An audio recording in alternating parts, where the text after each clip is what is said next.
시편 107편 17절부터 22절까지 말씀입니다.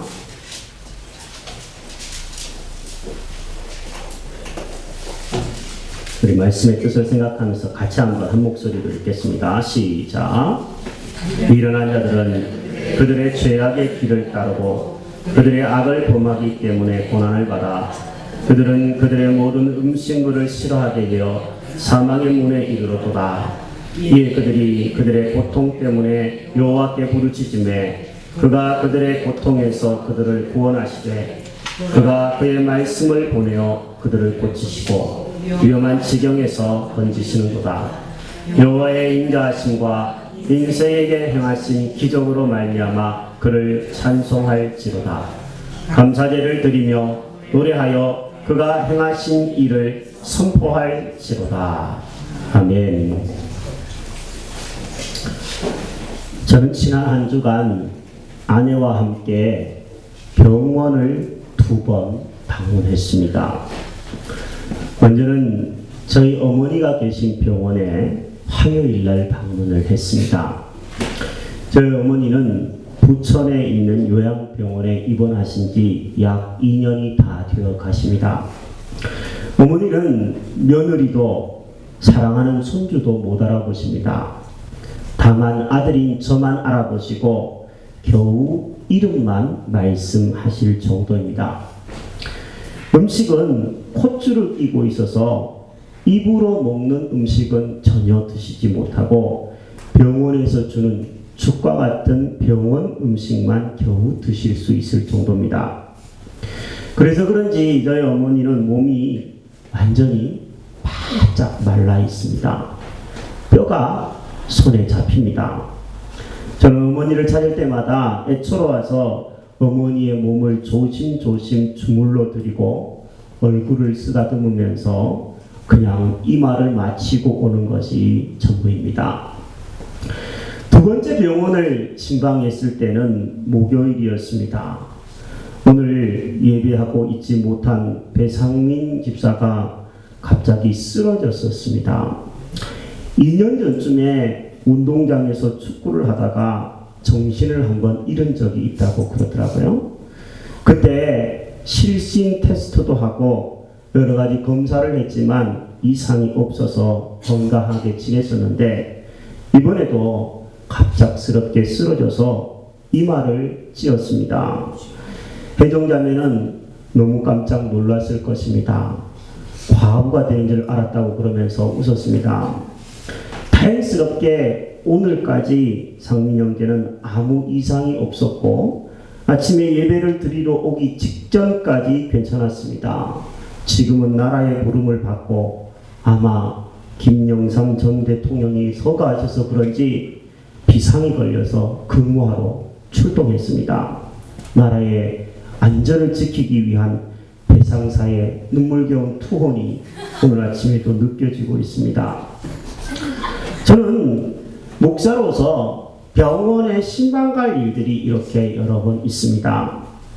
어떤 사람은 질병으로 입원한 경우가 있고 어떤 사람은 갑작스럽게 사고로 입원을 했을 때 방문하는 경우들이 있습니다. 그럴 때마다 제가 느끼는 게 있습니다. 그것은 평소에 아무 일이 없다라는 것, 평소에 건강하다라는 것, 평소에 아무 사고가 없다라는 것, 이게 얼마나 감사한 일인지 우리가 자꾸 놓치고 산다라는 것을 비로소 깨닫습니다.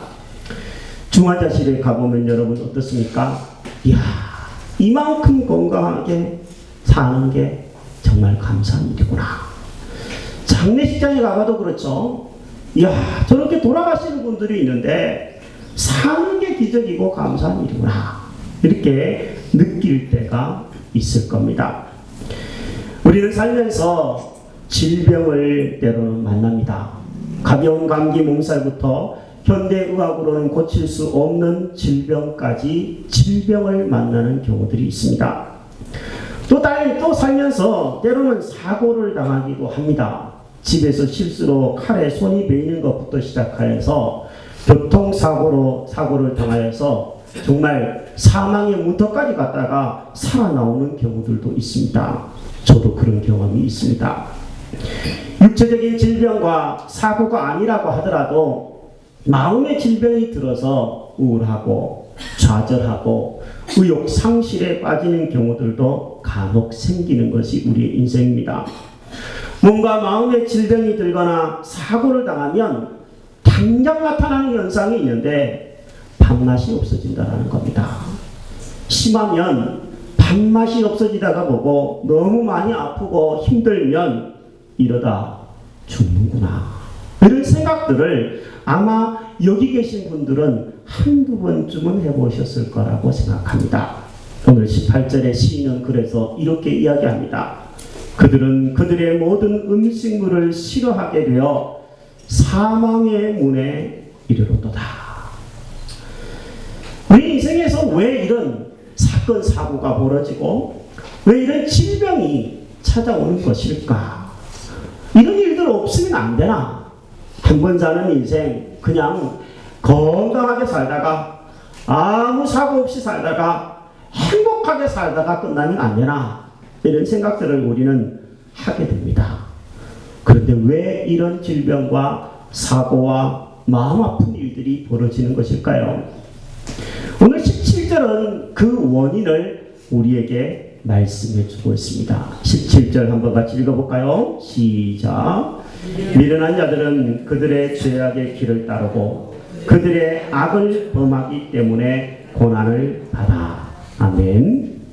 하나님은 우리에게 질병이 있고 사고가 있는 그 원인을 미련한 인생이어서 죄악을 따르고 범하기 때문에 찾아오는 것이라고 말씀해 주고 있습니다.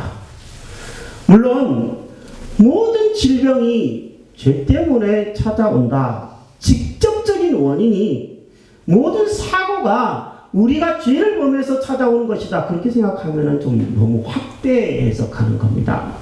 예를 든다면 담배를 피우지 않는 사람이 술을 입에도 대지 않는 사람이 질병에 걸릴 수도 있어요. 교통법규를 잘 준수하고 신호를 잘 준수하는데도 불구하고 옆차가 과속하는 바람에 내 차를 들이받아서 사고가 나는 경우도 있을 수 있습니다. 그런데 이런 경우에는 우리가 잘못한 게 별로 없어요. 그럼에도 불구하고 같이 살아가는 인생사에서 누군가가 한 사람이 범죄를 하고 누군가가 한 사람이 악을 범하면 함께 고통을 당하는 이 세상이 우리가 살아가는 공동체의 세상입니다. 그 반대로 직접적으로 우리가 죄를 범하여서 고통을 당하는 일들도 많이 있습니다. 줄담배를 피우면 폐가 망가지고 뇌가 망가진다고 그러죠. 요즘에 텔레비전 공익 광고 한번 보니까 담배를 사면서 한 젊은이가 이렇게 얘기하더군요. 폐암 하나 주세요. 네. 또 옆에 있는 젊은이는 뇌졸중 2개 주세요. 이게 공익 광고예요. 담배를 피운다라는 것은 자기의 몸에 뇌졸중과 폐암을 일으키기 십상이라는 겁니다. 줄담배를 피우는 사람이 폐암에 걸리고 뇌가 손상되는 것은 그건 자기의 죄악에 대한 보험입니다. 과도한 음주도 마찬가지입니다. 한두 잔 마시는 것을 가지고 교회에서 죄다 아니다 뭐 논쟁할 필요가 없다고 저는 생각합니다. 과도한 음주는 어쨌든 사람의 간을 손상시키고 이 뇌를 망가뜨리게 하는 주범이 되기도 합니다. 환경오염을 유발하는 발암물질을 막 함부로 내버려서 여러분 쓰레기나 아니면 뭐 공장에서 폐수나 그런 좋지 않은 공기들을 마구마구 내버려서 기상의 이변이 일어나는 것 여러분 들어서 많이 알고 계실 것입니다. 기상이변만 일어나는 게 아니에요. 암을 유발하고 질병을 유발하는 이런 직접적인 고통을 안겨다 주는 것이 바로 이런 환경오염 때문입니다. 교통법규를 준수하지 않고 있다가 그냥 사고를 당하는 경우도 있고요. 술 한 잔 마시고 운전대 잡으면 안 되는데 잡았다가 자기의 목숨을 거의 잃을 뻔한 지경까지 가는 사람도 있고 다른 사람을 해치는 경우들도 참 안타깝게는 벌어지고 있습니다. 여러분 이런 일들 다 그 들어가 보면 하나님과의 관계가 망가지면 죄가 일어나고, 죄악이 일어나면 그것으로 인해서 질병이 일어나고 사고가 일어나고 인생의 어려움들, 아픔들이 찾아오는 것을 우리는 부인할 수가 없습니다. 미련한 자들은 그들의 죄악의 길을 따르고 그들의 악을 범하기 때문에 고난을 받는다. 저와 여러분들은 미련한 자가 아니라 지혜로운 사람이 될 수 있기를 원합니다. 성경에서 아마 가장 큰 아픔을 겪은 사람 한 사람을 꼽으라 그런다면 욥일 것입니다. 욥은 하루아침에 전쟁이 일어나서 사랑하는 집안의 모든 종들과 재산을 하루아침에 잃습니다.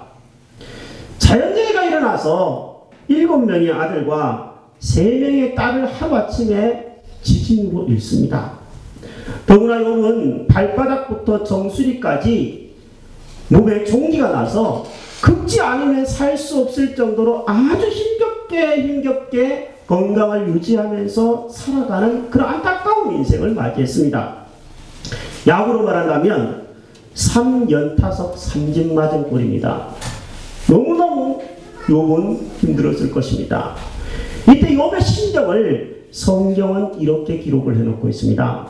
욥기 33장 20절부터 22절입니다.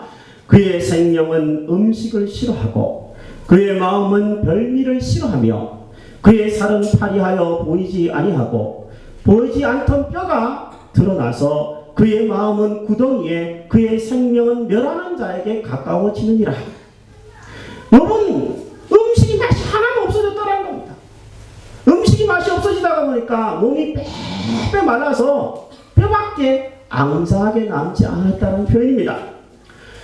몸뿐만 아니라 마음이 더 문제인데 이 마음이 깊은 구덩이에 푹 빠진 것 같은 그런 마음이었다라고 성경은 쓰고 있습니다. 여러분은 살면서 이런 아픔을 경험한 적이 없습니까? 혹시 지금 몸이 아프고 지금 마음이 아파서 이런 아픔을 경험하는 분이 이 자리에 앉아있지는 않습니까? 그럴 때면 우리가 할 수 있는 일은 하나밖에 없습니다. 하나님을 향하여 부르짖어 기도하는 것밖에 없는 줄로 압니다. 자신의 죄악 때문에 일어난 사고고 질병이라면 하나님 앞에서 회개하며 기도해야 될 것입니다. 주님, 제가 잘못했습니다. 그리고 주님, 이 아픔에서 나를 고쳐주시기를 원합니다.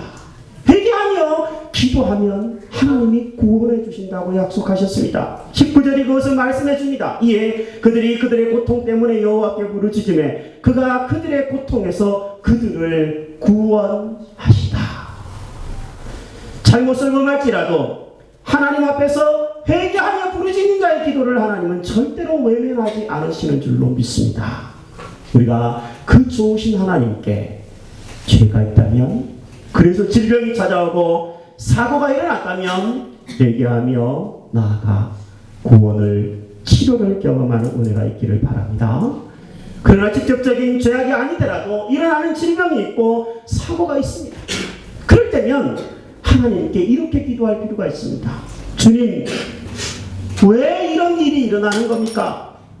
주님, 무엇이 문제이고 내가 고쳐야 될 부분들이 혹시 있다면 무엇입니까? 하나님의 뜻은 무엇입니까? 이 환난을 당할 때 하나님이 기도하라고 하셨는데 하나님의 뜻을 알려주시옵소서. 시편은 이렇게 말씀합니다. 환난 날에 나를 부르라. 내가 너를 건지리니 네가 나를 영화롭게 하리로다. 하나님은 환난 날에, 아픔의 날, 고통의 날, 질병의 날에 당신을 부르는 자를 결코 외면치 않으시는 분이십니다. 저와 여러분들이 아픔을 겪고 있다면 그 뜻을 구함으로 하나님을 높이고 영화롭게 할 수 있게 되기를 축복합니다. 하나님은요, 부르짖는 자, 기도하는 자에게 그 고통에서부터, 질병에서부터 구원하신다고 약속하셨습니다. 그런데 이 본문을 잘 보면 그 방법이 조금 신기합니다. 20절 말씀을 한번 뜻을 생각하며 읽어봅시다. 20절 시작. 그가 그의 말씀을 보내어 아멘. 자, 하나님이 우리를 고치시는데, 부르짖어 기도하는 자를 구원하시고 고치시는데 뭘 이용해서 고치신대요? 의사를 보내면 될 것 같은데 돈다발을 한번 딱 보내서 돈벼락 한번 맞게 해가지고 고쳤으면 좋겠는데, 하나님이 그렇게 하시지 않고 뭘 줘서 우리를 고치신다고 얘기하십니까? 하나님의 말씀을 보내어서 우리를 고치신다고 말씀하고 있습니다. 참 신기한 방법이고 우리가 좀 잘 이해해야 되는 본문이라고 저는 생각합니다. 하나님이 어떤 경우에는요, 몸에 질병이 들었을 때 하나님이 의사를 보내서 다 고치기도 하실 겁니다. 여러분, 몸에 질병이 들면 그냥 기도만 하지 마시고 병원으로 가시기 바랍니다. 병원도 하나님이 예비하신 은혜예요. 그런데 병원에 가서 의사만 믿지 마세요. 의사가 고칠 수 있는 질병은요 6가지인가 밖에 안 된다고 그러더라고요. 전 세계의 모든 질병 중에 의사가 말끔히 고칠 수 있는 질병이 10가지도 안 된대요. 나머지는 그냥 몸이 스스로 회복되도록 도와주는 역할밖에 못한다는 겁니다. 그러면 병원으로 달려가서 의사에게 도움의 손길을 요청하고 질병이 치유되기를 바라기도 해야 되겠지만, 정작 중요한 것은 우리의 몸을 창조하신 하나님 앞에 우리가 다시 한번 바로 서는 겁니다. 하나님과의 관계가 바르면 그 창조자 하나님께서 우리의 몸을 스스로 회복시켜 가실 것이기에 우리는 치료를 경험할 수 있는 줄로 압니다. 그 하나님과의 관계를 회복하는 방법이 뭡니까? 기도하는 것밖에 뭐 있습니까? 그리고 그 하나님이 우리에게 주시는 말씀을 듣고 그 말씀대로 살지 못했음을 회개하고 말씀대로 다시 되돌아가는 것, 그것밖에 할 수 있는 일이 우리가 뭐가 있겠습니까? 하나님은 우리의 육체를 고치시고 영혼을 고치시는데 말씀을 사용하시는 분이십니다. 제가 말씀을 준비하는 사람이잖아요. 근데 어저께는 제가 말씀을 준비하다가 이런 생각을 해봤습니다. 집안에서 엄마가 해주는 밥을 우리가 먹으면서 어린 시절부터 계속 삽니다. 뭐 요즘에는 바깥에 나가서 음식 사 먹는 사람들이 상당히 많아졌지만 어린 시절부터 이렇게 보면 그래도 제일 많이 집에서 먹은 게 밥이에요. 엄마가 해주는 밥, 가족들이 해주는 밥입니다. 근데 여러분 뭐 먹었는지 기억나세요? 기억이 거의 없어요. 뭘 먹었는지 기억이 안 나요. 그런데 먹었어요. 그게 중요한 겁니다. 교회에서 무슨 말씀 들었는지 목사님 하나도 모르겠어요. 문 열고 나가면 다 잊어버려요. 1년 전에 들었던 말씀 하나도 기억 못할 겁니다. 제가 7년 전에 8년 전에 제 자료를, 제가 설교한 이 자료를 컴퓨터 안에 다 넣어놨는데 몇 주 전에 설교한 본문을 꺼냈는데도요, 제가 이 설교의 본문으로 설교를 했는지 안 했는지 저도 잘 모르겠어요. 바보 같죠? 저도 잘 몰라요. 이 음식을 맛있게 차려서 성도들 앞에 대접을 했는데 저도 잘 모르게 기억을 잊어버렸어요. 그런데 분명히 설교를 했어요. 분명히 우리는 말씀을 들었어요. 만약에 그 말씀을 안 듣고 그 영적인 양식을 먹지 않았다고 생각해보면 여러분 이 자리에 앉아있을 수가 없습니다. 여러분은 벌써 굶어 죽었습니다. 믿음을 떠나버렸습니다. 믿음을 떠나는 사람들이 왜 떠나니까? 이렇게 말하는 거죠. 아, 별거 없네. 맛이 없어. 별거 없어. 하나님의 말씀을 들어도 그때뿐이야. 그런데 그때뿐인 그 말씀을 붙들고 사는 게 어떻게 보면 우리의 영혼을 건강하게 지키는 비결이 됩니다. 어떤 경우에는 하나님의 말씀으로 우리를 그 질병에서부터 예방하는 경우들도 있고요. 어떤 경우에는 질병이 들고 사고가 들었을 때 그 말씀을 주셔서 우리를 치료하시고 구원하시는 경우들도 있습니다. 추수감사절이 되면 저는 늘 한 분이 생각난다고 말씀을 드려왔습니다. 이번에도 추수감사절이 되니까 2년 전에 돌아가신 오치원 성도님이 또 생각이 나더라고요. 평생 한 사람을 그렇게 많이 신방을 해본 적이 있을까? 앞으로도 아마 없지 않을까? 이럴 정도로 많은 시간 동안 신방 가고 기도하고 이야기 나누고 그랬던 분이십니다. 오치원 성도님은 암이셨습니다. 성도님은 고통 중에 지난 날들의 모든 죄를 회개하시는 시간을 가졌습니다. 이 부족한 목사 앞에서, 나이 어린 이 목사 앞에서 자기의 지난 날들의 죄를 다 털어놓은 적도 있었어요. 제가 꼭 고해성사 받는 신부 같은 마음으로 그 이야기를 제가 들었던 기억들도 납니다. 그리고 하나님께 그분은 부르짖어 기도하셨습니다. 어떤 날은 대성통곡을 하면서 그냥 기도가 아니라 그냥 곡이에요, 곡. 그렇게 기도하시면서 여러 번 엎어져서 대성통곡하실 때도 있으셨습니다. 마지막 돌아가시기 직전에는 뼈를 깎는 아픔 속에서도 성도님은 한 가지의 말씀을 붙드셨습니다.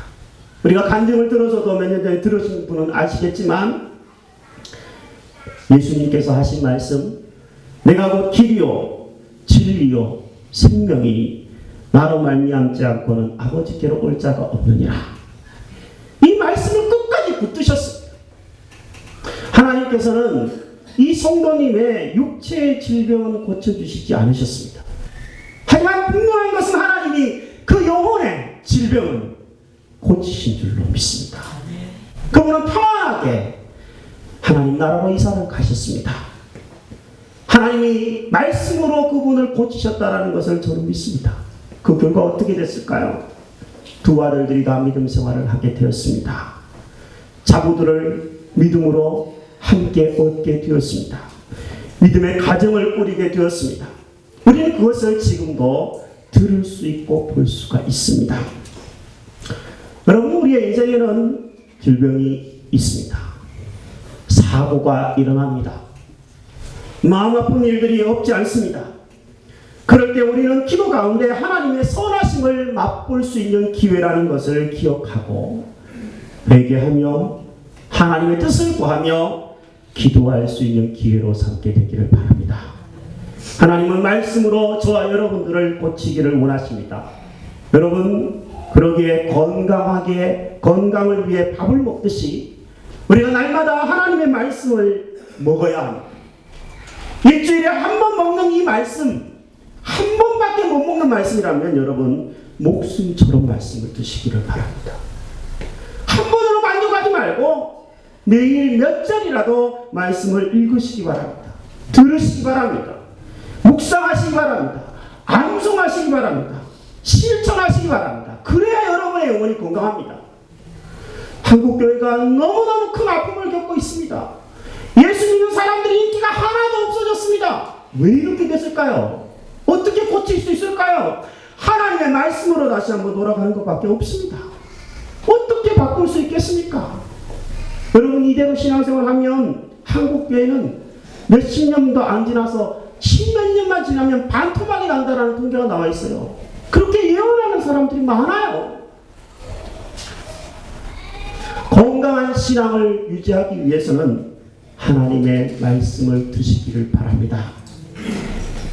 그리고 여러분, 이 본문에서 우리가 마지막으로 배울 수 있는 교훈이 있다면 21절과 22절 말씀입니다.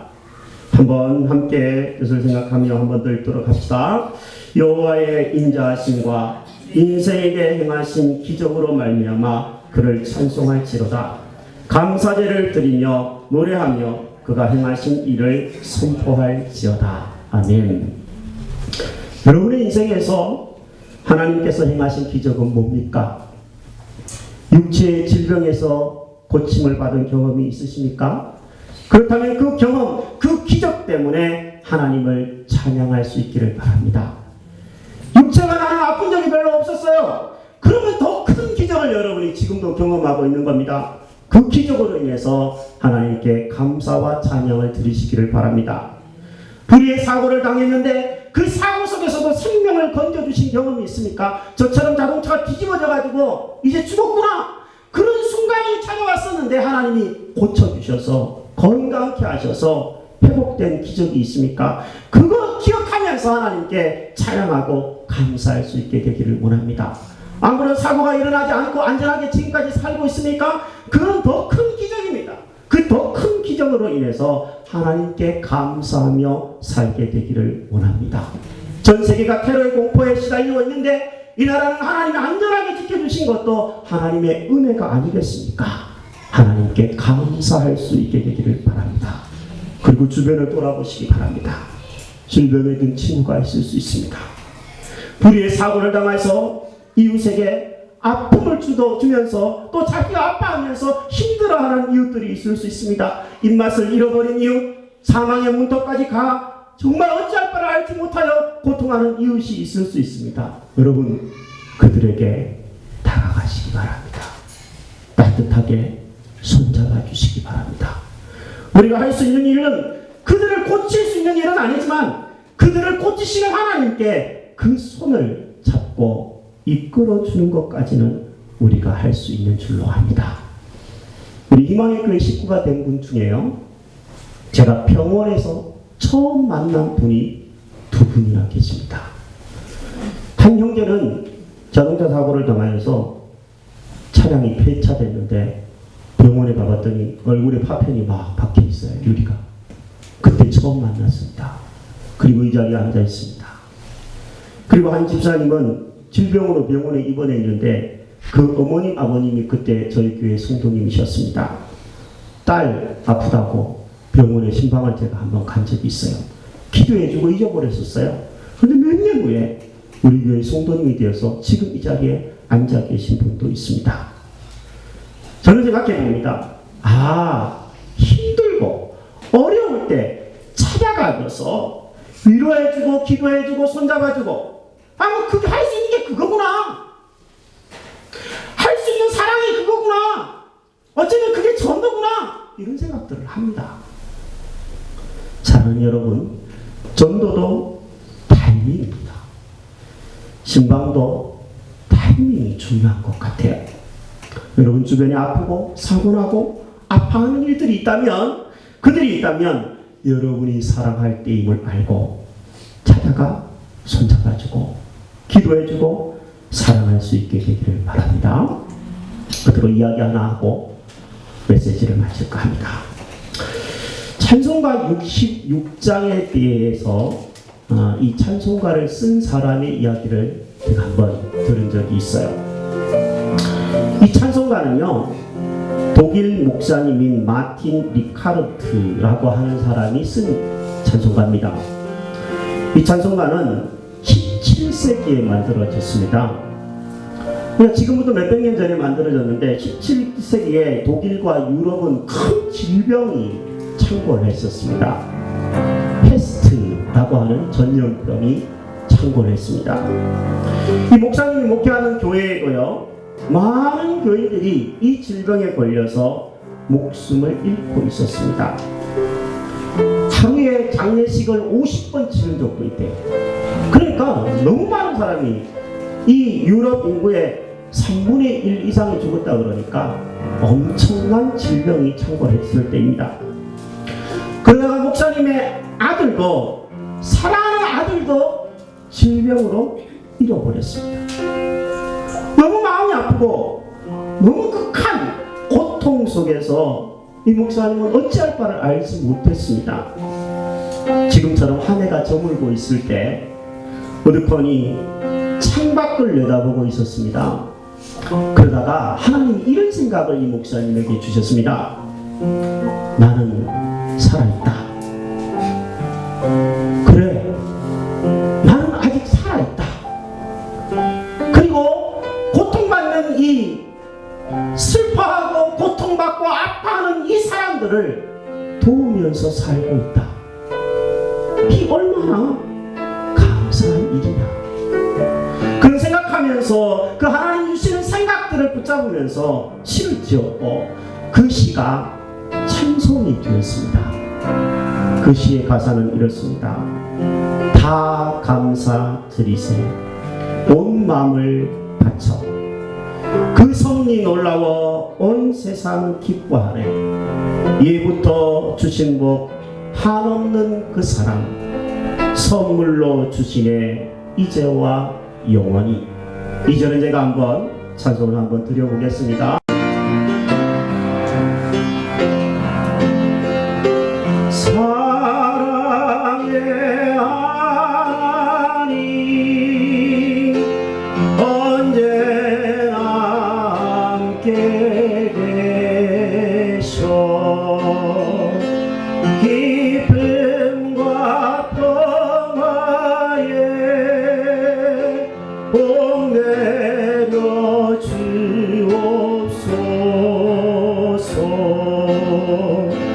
몸과 맘 병들 때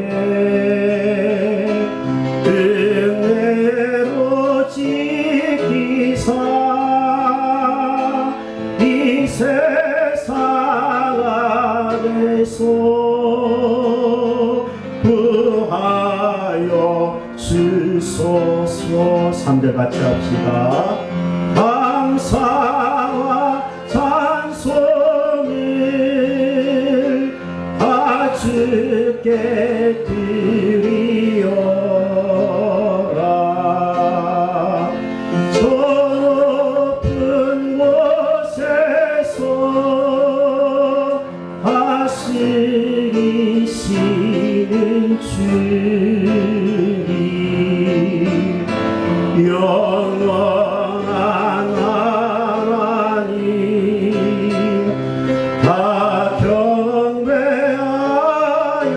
경배하여라. 전에도 이제도 장래도 영원히. 여러분, 저희 눈 감고 한번 우리 기도하십시다.